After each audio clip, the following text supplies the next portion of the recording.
Bonjour tout le monde et bienvenue sur Money Tree, le podcast qui vous parle d'investissement et de finances personnelles au sens large et sans tabou.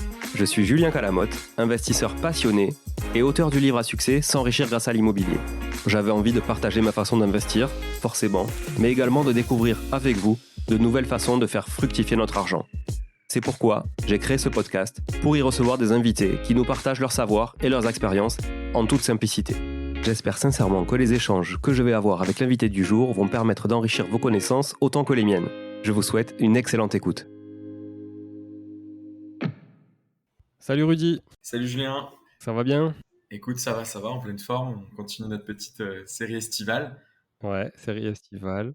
C'est un plaisir, on est plus détendu, c'est agréable. Série estivale juridique sur les capsules. Alors aujourd'hui, ça va être une capsule un peu particulière parce qu'au final, c'est pas si juridique que ça. Je pense que ça va être un peu moins juridique que les autres. Tu me diras si je me trompe, mais voilà, ce sera un bon mix. Ça sera un mix des deux. Et c'est justement sans faire ma promotion, mais c'est justement ce que les clients aiment beaucoup chez moi, c'est qu'à la fois je suis un avocat et je suis aussi investisseur immobilier.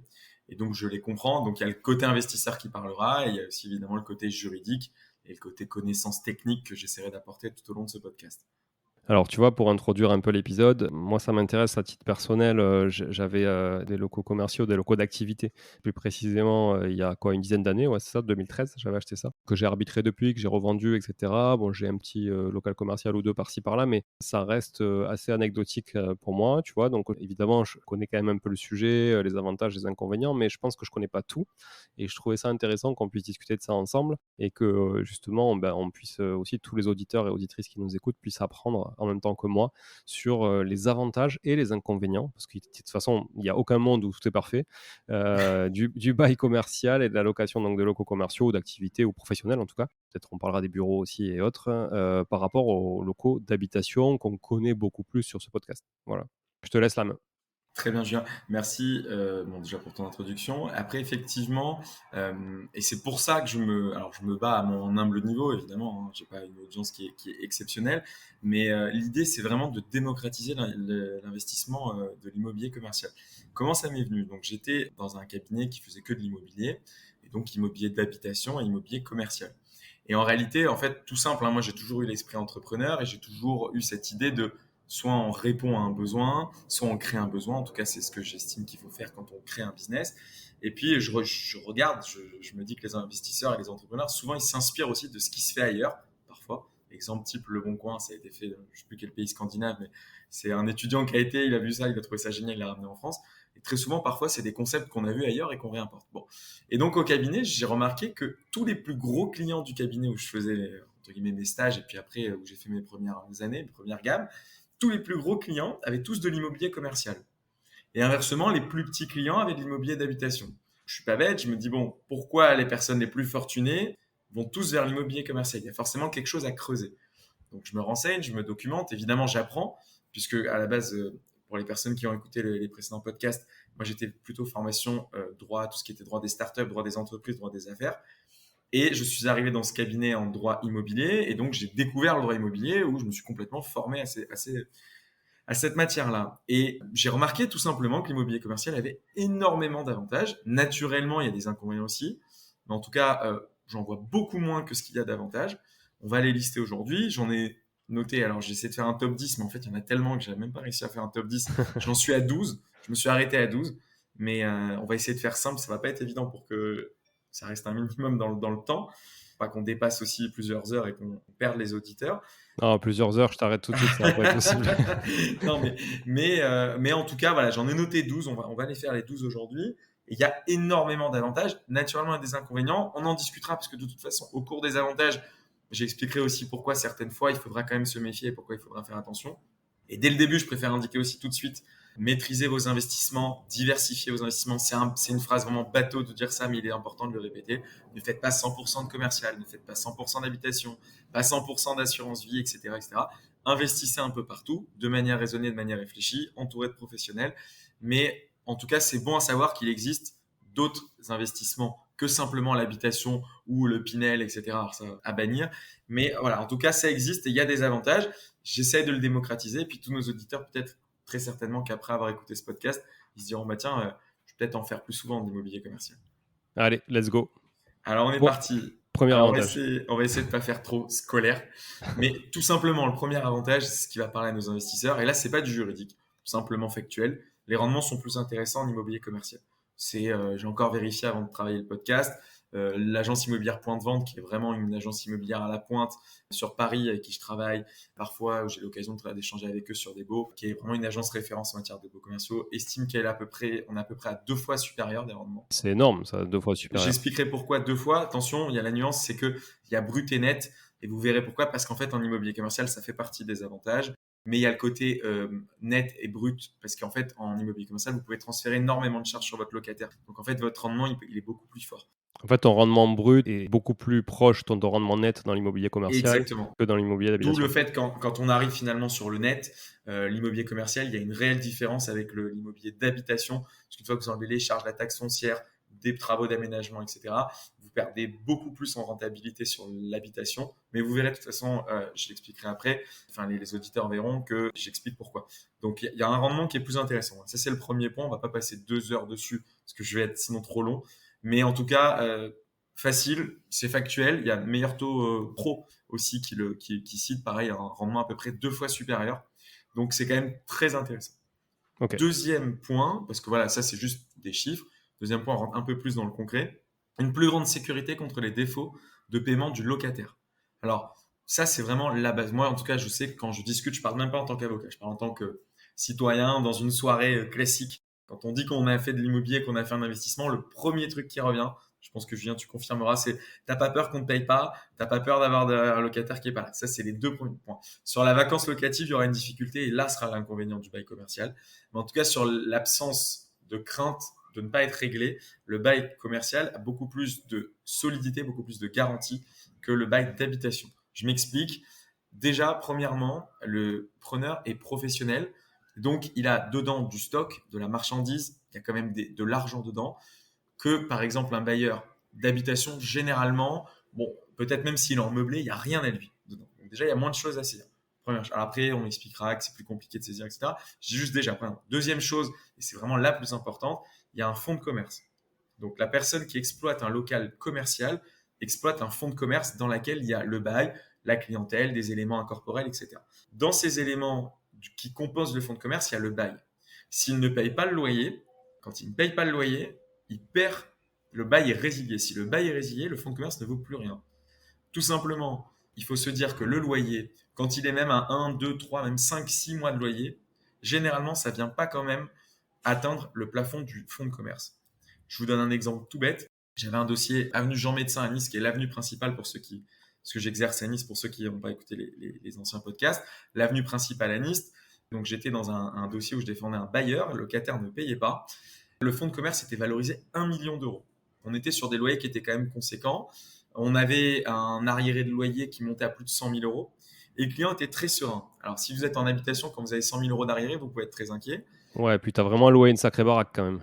Alors, c'est ça. Ouais. Mais en commercial, il était assez serein. Alors, vous allez me dire pourquoi? Tout simplement parce que le fonds de commerce valait 1 million, que le locataire n'allait évidemment pas se priver de vendre son fonds de commerce, parce que de toute façon, il ne pouvait plus faire face, et c'était dans les discussions, on le savait.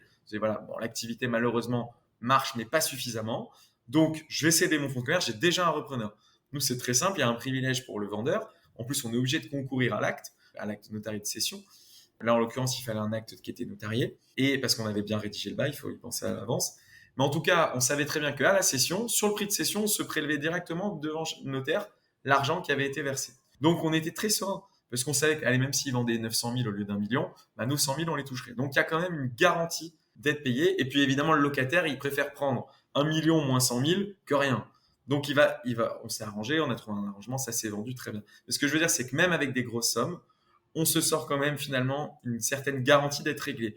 D'au surcroît, si jamais il y a une procédure collective, et ça peut arriver, alors on va dire, même s'il y a une procédure collective, vous n'allez rien toucher, etc. C'est pas faux, mais c'est sur les créances antérieures qu'on va rien toucher. Enfin, en tout cas, il y aura une distribution sur les créances antérieures. Donc, évidemment, plus vite on a un impayé, plus vite on agit, plus vite il y a une procédure collective. Si procédure collective il faut savoir qu'effectivement, sur les créances antérieures, ce sera délicat de se faire régler, mais sur les créances postérieures, on aura un privilège en tant que bailleur, puisqu'on permet l'activité, la continuité de l'activité. Donc, c'est-à-dire que toutes les créances postérieures doivent être payées en priorité. Et si on ne l'est pas, on peut solliciter l'expulsion, on y arrive. Alors évidemment, c'est plus long, mais comparé à l'immobilier d'habitation, ça n'a rien à voir. Et je mets au défi toutes les personnes qui ont eu des procédures de surendettement, où on n'a rien dans une procédure de surendettement, il n'y a rien. Là, au moins, mine de rien, il y a les créances antérieures. Certes, ce sera plus délicat, encore qu'il y a des actifs, des stocks, on peut revendre une activité, etc. Donc, il y a quand même des chances d'être payé. On peut prendre aussi des cautions personnelles, mais ça, on peut le faire en immobilier d'habitation, donc à la limite, il n'y a pas forcément d'avantage. Mais c'est surtout que sur les créances postérieures, vous avez un privilège, puisque vous permettez la continuité de l'activité. Et donc, à défaut de régler sur les créances postérieures, vous récupérez quand même votre local, donc de manière plus rapide que s'il y a une procédure de surendettement pour les particuliers, où là, vous récupérez rien du tout, et ça va durer beaucoup plus longtemps. Donc, ce que tu dis, Rudy, c'est du coup, grosso modo, c'est pas moins de risque d'impayé, mais c'est plutôt moins de risque de ne rien récupérer en cas d'impayé, Exactement. quoi. C'est pour ça que j'ai bien utilisé le terme pour le point 2, une plus grande sécurité contre les défauts de paiement. Ça ne veut pas dire qu'on aura 100%, parce que j'ai fait un article sur LinkedIn là-dessus, tout le monde, ouais, mais machin, mais moi Oui, un locataire qui ne payait pas, etc. Ça existe. tout le monde a sa petite histoire. Voilà, le problème, c'est que chacun fait des cas particuliers. Évidemment, moi, en tant qu'avocat, je raisonne dans des termes généraux. Sur des termes généraux, sur l'expérience et même ce que j'ai vu par le fait de mes explications, il y a quand même plus de chances de toucher quelque chose en commercial qu'en habitation. Ce qui ne veut pas dire que vous avez 100% votre argent qui sera versé pour votre loyer. Ça fait partie des risques, mais il n'existe aucun investissement sans risque, sinon ça s'appelle le livret A, mais c'est pas la même chose. Parce que si tu veux, effectivement, je rejoins un peu cette phobie, on va dire, commune, qui est de se dire, oui, mais une boîte, ça peut se mettre vite en liquidation. Alors oui, ça peut se mettre en liquidation si c'est une petite boîte et qu'il n'y a pas trop d'actifs et qu'il n'y a rien. Maintenant, si c'est une multinationale à qui vous louez, ça m'étonnerait qu'elle se mette en liquidation pour pas vous devoir 100 000 balles. Donc, Tout à fait. je pense qu'à partir du moment où le groupe est assez structuré, où derrière, on loue un locataire qui a quand même les reins solides, même si cette boîte-là n'a pas les reins solides, mais qui fait partie d'un groupe qui l'a ou autre, je pense que tu as quand même moins de risques, effectivement. Mais si tu loues au petit boulanger du coin qui a une boulangerie depuis 20 ans et qui met la clé sous la porte, bah ça, pour le coup, ça va être plus difficile, non? Alors, oui et non, parce qu'encore une fois, il faut être diligent sur les non-règlements. Déjà, l'avantage en commercial, c'est qu'on peut faire un règlement trimestriel. Donc, en réalité, par exemple, je prends le 1er janvier, dès le 2 janvier, je réclame mon trimestre. S'il ne paye pas, j'ai déjà quand même un coup d'avance. C'est-à-dire, j'attends pas 3 mois avant de dire il n'a pas payé 3 mois. Dès le 2 janvier, je peux dire il ne m'a pas payé les 3 mois. Donc, déjà, je peux aller beaucoup plus vite. Une fois que j'ai activé le commandement, j'ai que 1 mois d'écart entre mon commandement et la date pour assigner. Donc, si je vais assez vite, je peux aller très, très, très rapidement. La différence avec le local d'habitation où c'était 2 mois et là c'est passé avec la nouvelle loi dont on a parlé dans le dernier podcast à 6 semaines, donc ça a été réduit, mais c'est quand même plus long que le commercial. En réalité, il faut être très diligent. Et si on va vite et qu'après on a un titre pour exécuter, sachant qu'on a une exécution provisoire, même s'il fait appel, on peut quand même poursuivre l'expulsion. Et donc ça va assez vite. S'il y a expulsion, on n'en parle plus. Bon, bah, on aura peut-être perdu un petit peu, mais comme partout, de toute manière, ça fait partie malheureusement des risques. Encore qu'on peut prendre des garanties personnelles et ou même des GAPD, par exemple des garanties à première demande, ça peut exister aussi. Il y a pas mal d'éléments pour se prémunir. Mais même, admettons, il y a rien, il y a quand même une facilité d'expulsion qui est plus rapide. Ça sera un point d'ailleurs dans les avantages qui permet d'éviter de perdre trop. Et en plus, comme je dis, si jamais il se mettait en liquidation, il y a quand même, c'est pas la liquidation, il met la clé sous la porte. Auquel cas, il vous rend les clés, vous passez vite à autre chose. Ce qu'on expliquait dans la procédure d'habitation, très souvent, les particuliers me disent oh, allez, qu'il me rende les clés, même s'il me doit 10 000 balles, je m'en fous, mais juste qu'il me rende les clés, je remets un coup de peinture et je le reloue. Moi, c'est souvent ce que j'entends. Donc là, en l'occurrence, s'il part, bah, tant mieux, c'est ce qu'on a demandé. Et s'il part pas et qu'il se met sous le régime d'une procédure collective, vous êtes bénéficiaire le fait de permettre la continuité de l'activité sur les créances postérieures à la date de l'ouverture de la procédure collective sur les loyers. Donc là, il vous les doit, il vous paye pas, il y a expulsion directe. On peut reprendre l'expulsion. Enfin, c'est un peu plus complexe, mais disons que vous pouvez reprendre l'expulsion s'il ne paye pas. Généralement, le mandataire, administrateur ou liquidateur, en fonction du type de procédure, fait en sorte de vous payer. S'il n'arrive pas à vous payer, il sait très bien que de toute façon, alors il passe en liquidation. Et qui dit liquidation dit remise des clés assez rapide. Donc, vous avez quand même des garanties supplémentaires. Je ne dis pas que c'est la panacée, c'est pas l'Eldorado, mais ça permet d'avoir des garanties supplémentaires par rapport à l'habitation. C'est ça qui est important de retenir. Après, évidemment, quand vous avez des impayés, tournez-vous vers un professionnel, votre agence de gestion, si vous en avez une, et évidemment votre avocat, pour après arbitrer et savoir ce qui est le mieux. Ok, c'est clair. Donc, plus de garanties. Et dernier point sur ces garanties, savoir que le loyer, vous pouvez le rappeler sur 5 ans en immobilier commercial. Si vous avez oublié, par exemple, que le loyer sur l'immobilier d'habitation, vous pouvez le rappeler que sur 3 ans. Prescription qui est sur 3 ans. Donc, moi, par exemple, j'ai un client qui m'a récemment sollicité en me disant « j'ai pas sollicité les loyers pendant le Covid pour être sympa avec mon locataire. Finalement, il y a d'autres soucis avec son locataire. Il me dit bah, « maintenant, j'ai envie de les récupérer parce que je lui ai fait cadeau plusieurs mois pour lui, entre guillemets, lui être agréable parce que c'était une période difficile. Maintenant, il me fait des misères sur d'autres sujets. Je ne rentre pas dans les détails. Donc, du coup, j'ai plus envie de lui faire de cadeaux. Ben, on peut encore les récupérer. Ah ouais, ok. Et oui, puisque c'était les deuxième trimestre 2020, il y avait un trimestre en 2021, donc on n'est pas dans les 5 ans. Que trimestre 2020, on l'aurait été en habitation, c'était déjà trop tard. Mais en habitation, tu peux faire ça alors, Rudy, hein. C'est-à-dire que tu peux aussi geler les loyers pendant 3 mois pour que ton locataire se refasse un peu la cerise en toute bienveillance. Et derrière, du coup, ça ne l'exempte pas de payer ses loyers à terme, quoi. Oui, mais tu as une prescription de 3 ans. Oui, oui, d'accord, mais c'est quand même assez long, effectivement. Bah oui, mais regarde, voilà, typiquement l'exemple du Covid, on n'y était pas. Je peux donner un exemple Oui, parce qu'on factuel. le prend aujourd'hui, mais oui, oui. Non, non, mais voilà, c'est juste un exemple. Tu as quand même une prescription plus longue. Ouais. Parce que les relations elles peuvent changer, parce que toi-même ta situation un peu ne plus te permet. Bon, donc en tout cas, tu peux récupérer jusqu'à 50 tes loyers. Autre point intéressant dans la rentabilité et dans la sécurité, ce que j'expliquais sur l'indexation du loyer. Si tu rédiges bien ton bail, si tu es bien accompagné, parce qu'il est important de bien rédiger son bail, si tu rédiges bien ton bail, tu peux mettre une clause d'indexation automatique et donc la réclamer si tu as oublié. En l'occurrence, des clients parfois qui me donnent un dossier, je dis, vous avez réclamé l'indexation? Ah non, je l'ai jamais fait. Bon, ben, on peut revenir jusqu'à 5 ans avant en réclamant tous les ans l'indexation parce qu'elle se fait de manière automatique. Sur de l'habitation, on peut pas. Même si on met une clause automatique, il faut la solliciter. Et donc, si on a oublié de le faire, eh ben, tant pis, on peut le faire qu'à l'avenir. À partir du jour J. C'est-à-dire que tu peux reprendre l'indice du départ et ton indice de maintenant, mais tu pourras pas faire de rétroactivité, quoi. Et exactement. Que là, on peut le faire. Donc, encore une fois, si on veut être agréable au locataire, mais qu'après les relations elles changent, on peut très bien remonter sur 5 ans. Donc, il y a encore un intérêt, une plus grande sécurité. Pour augmenter sa rentabilité, c'était le point 1. Et pour augmenter son règlement, c'était le point 2. On passe au point 3, puisque maintenant, encore une fois, là, on reste sur de l'investissement pur. Les craintes de l'investisseur, c'est bon. La vacance locative, on en a parlé. Ça, c'est plus délicat, je suis d'accord. Mais une fois que la personne rentre, c'est une plus grande stabilité aussi. On rentre pas dans un commerce comme on prend un appartement pour quelques mois. Je donne un exemple typique. Les premiers investisseurs, généralement, ils achètent un studio ou un 2 pièces parce qu'ils n'ont pas forcément les moyens d'acheter beaucoup plus. On a un 2 pièces, on a un étudiant. L'étudiant, il a un petit peu travaillé, il a fini ses études, il est resté 2 ans, il a rencontré quelqu'un, ils ont un projet d'avoir un enfant, il s'en va. Il s'en va du 2 pièces, il s'en va du studio. Encore mieux pour le studio. Quand on a du studio, on a un turnover qui est assez élevé. On fait du 3 pièces, on a une famille qui a un enfant, ils font le deuxième enfant, bon, ben, peut-être ils vont chercher un 4 pièces. Donc on a un turnover. Ça ne veut pas dire qu'on ne reloue pas derrière, je dis juste qu'il y a un turnover. Sur le commercial, il y a quand même une plus grande stabilité. Certes, il est plus délicat de trouver un locataire, mais une fois qu'on l'a, la personne fait des travaux, elle a sa clientèle, elle a son siège social, elle a ses flyers, elle a son marketing, tout est indiqué à cette adresse-là, elle a sa clientèle derrière. Elle part plus difficilement. Ça ne veut pas dire Elle a qu'elle partira souvent pas. investi aussi de l'argent dedans. Et exactement. Elle a fait des travaux dedans, généralement conséquents. Elle a mis son design. Elle a mis, je sais pas, vous rentrez dans n'importe quel sushi shop, McDo ou n'importe quel magasin qui avait un Leroy Merlin ou autre qui a une identité assez forte et propre. Vous savez que vous Ikea, on va prendre Ikea. Vous savez que vous êtes dans un Ikea. Quand on rentre dans un Ikea, on reconnaît Ikea. On rentre dans un sushi shop parce que j'ai mangé là-bas, voilà, ce midi pour la petite anecdote.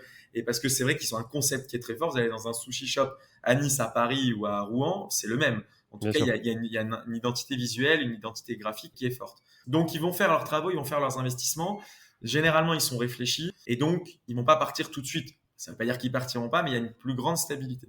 L'intérêt aussi, en plus, que vous avez, ce que moi j'appelle cette installation durable, il faut savoir que si jamais, comme il a un fonds de commerce ou un droit au bail qui a une valeur et qui est propre à ce local-là, et ce bail-là, celui que vous lui avez permis d'avoir, il faut savoir que si jamais il cède son droit au bail, déjà vous pouvez l'interdire, mais si jamais vous le permettez, quand il cède, bon, la personne qui arrive, vous n'avez pas de vacances locatives, donc certes il cède, mais vous avez un nouveau locataire, vous pouvez avoir la main sur qui rentre ou qui ne rentre pas déjà, et en plus vous pouvez, encore une fois, si vous rédigez bien votre bail, si vous faites bien les choses, mettre en garantie le vendeur, c'est-à-dire celui qui cède son droit au bail, l'ancien exploitant, et le nouvel exploitant, donc évidemment lui il est responsable du paiement des loyers, mais l'ancien exploitant, pendant 3 ans maximum, vous pouvez le rendre garant des loyers. Donc ça vous fait quand même une caution complémentaire.